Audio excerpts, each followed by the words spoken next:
For the last 30 years, we've been taught how to throw discus the wrong way. And we're gonna break down Christoph Kipp's research paper from his entire group at Marquette, where he's investigated from 2024 over 30 high-level athletes and their movement in the discus circle and those key predictors to throwing far. So before we get into all those key aspects, we're gonna break down what the positions are, okay? Then we're gonna go through the single predictors, meaning the very precise things that led to throwing far, these single predictors, okay? But then we're gonna talk about the macro aspects and what actually feeds those single predictors, okay? So first, if we can think about in the discus throw from a research-based perspective, and we got the research paper down below in the link, we're gonna think about this, the wind is preparation, okay? So right here, we're preparing. This is preparation, okay? Then when we pick up here, now this is entry, okay? So this point of being on the left leg or in single support out of the back, that is the entry, okay? Now, this period when I am in the air right here, this is known as flight time, okay? So that's pretty simple, right? Flight time. When we land here, this is transition. Right leg comes down, the left hasn't landed yet, it's transition. Now when the left comes down, this is the delivery. Okay, so those are the key aspects to understand when they're talking through this verbiage, okay? It's preparation, it's entry, it's flight time, it's transition, it's delivery, okay? And so if we can think through that lens in regards to research, now we can start to think about the single focus predictors would be, number one, the speed across the circle, okay? And it's not necessarily ranked in this order, but it would be how fast are you moving across the circle? So if my center of mass is here, okay, and I get to this point here, and I'm going forward, as I move forward, that is speed across the circle with my center of mass. The second predictor would be the shoulder rotational velocity. So how rapidly, what's the angular momentum or angular velocity of my shoulder rotating forward? Okay, that has a huge correlation to throwing far. The last aspect, horizontal hand speed and discus hand speed, okay? Discus speed and hand speed that is horizontal. So how fast is my hand moving forward, and ideally that force then gets transferred into the discus on release. So center of mass, shoulder rotation, okay, and then the hand speed. Now, here's where the interesting stuff comes into play, and I hope you still are watching, because we're gonna go over two things that I think are absolutely paramount to throwing far.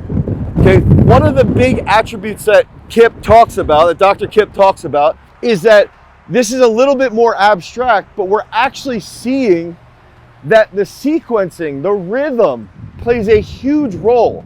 And so the rhythm being like how it's set up through geometry, through the circle. Okay, so if we're coming out of the back of the circle and we're thinking preparation to entry, to flight phase, to transition, how are these things actually happening? And the rhythm, the timing that it occurs plays a huge role in each individual. Okay, so if we see somebody who falls in out of the back of the circle, they might have a weird flight time, which then inhibits their ability to generate that shoulder velocity and that hand velocity on the finish. And so that's one thing I want to talk about, is that sequencing, the rhythm, the timing is one predictor that they used to actually say it's the process in which these things occur. The second thing, and this is probably the most important aspect around throwing far, okay, genuinely, if there's one huge takeaway, this is it. This is the most important takeaway that we can move forward with as coaches, as athletes. Get out your notebook, write this down, because this is how you will PR. I promise, okay? So in preparation, in entry, okay, the throwers that spent the most amount of time, preparation to entry, here, okay? The throwers that spent the most amount of time in entry threw the furthest, okay? And the next thing we're gonna talk about will feed off of this. So, if I have a nice line and I'm coming out here, I'm preparing, I'm entering, if I tend to knee sweep and fall here, I have a shortened entry. I have a very short flight time, which some coaches will say that's good, it's a short flight time.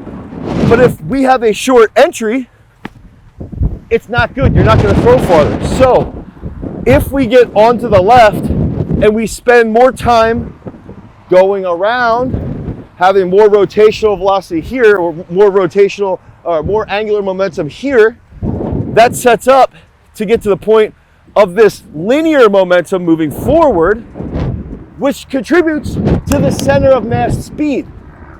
So the position out of the back, the angular momentum created, leads to that single predictor of center of mass speed, okay? So that's a really, really important concept. The longer and more patient you are in the back, the further you will throw. Now, the next aspect here is that typically this is going to be seen, and we're gonna get into like two things that are gonna get deep, because there's a predictor here that I have coached in the past. I was coached this way, and based off of the research, it doesn't really matter that much because there's other factors that matter more. Now, what we're looking at is typically we will see angular momentum is created from the left arm here, out of the back, okay? That's a key concept. So if we can think about rotational, now I'm wide and my left arm's taking me in. My right leg is sweeping. That's angular momentum here, but I'm gonna push off my left. So it goes rotational, linear, and now at this point, as my left leg and left arm comes around, rotational, okay, and then I'm gonna come forward, and then we go back to the horizontal, the shoulder speed and the horizontal hand speed, linear, okay? So when we're throwing terms around, and a lot of throwers will say, I'm trying to get linear, but they don't actually know what that means. What we're looking at is taking that sequencing now, because we can see rotational, linear, rotational, linear. That's going to lead to the faster shoulder, the faster hand. Okay, now the interesting part, and this is a concept that we've been taught, that I've taught, is that this position, let's say you catch the discus here, you have greater hip to shoulder separation. We call this the Wolfgang position, okay? You catch that here. And the interesting part, I'm gonna share this, is that based off the research, that position doesn't actually matter. What actually matters is that the range of motion and the way the hand, the length, as you lengthen the orbit of the discus, okay, so if you go here with an orbit higher and you expand the orbit, that tends to matter more than where your shoulders are when the left leg grounds. So the key here, and the irony, is that Sam Mattis was not even in this cohort of athletes that they were looking at, and Sam lacks hitting that Wolfgang position. As a coach, does that mean we should be ignoring this as a coach? Probably not. I still think that helps us expand the orbit. I still think that leads to greater release velocities, or at least helps with sequencing. And I think that's a big factor here that we have to look at, is that everything comes back to length of the entry. How well are we sequencing everything? Are we able to expand the orbit? Okay, and if we can expand the orbit of the discus, those three principles, okay, will likely increase the single predictors, which is center of mass velocity, shoulder rotational velocity, hand/discus release velocity. Okay, so we've got to really think about this big brain concept. What we went over now is entry. Okay, well, we started with preparation, entry, flight phase, transition, delivery. Okay, so those are the positions. Looking at the single predictors, that's going to be center of mass across the circle, rotational velocity of the shoulder, hand, hand discus horizontal velocity. Those are the single predictors, but ultimately it comes down to thinking through the lens of being wide out of the back, pushing off the left and sweeping at the same time, expanding the orbit, and then that's how you're going to end up hitting those monster PRs. If you guys need help with your training, click the second link in the description. Head over to throwsuniversity.com. You can train with us so that you guys can drop some bombs. Peace.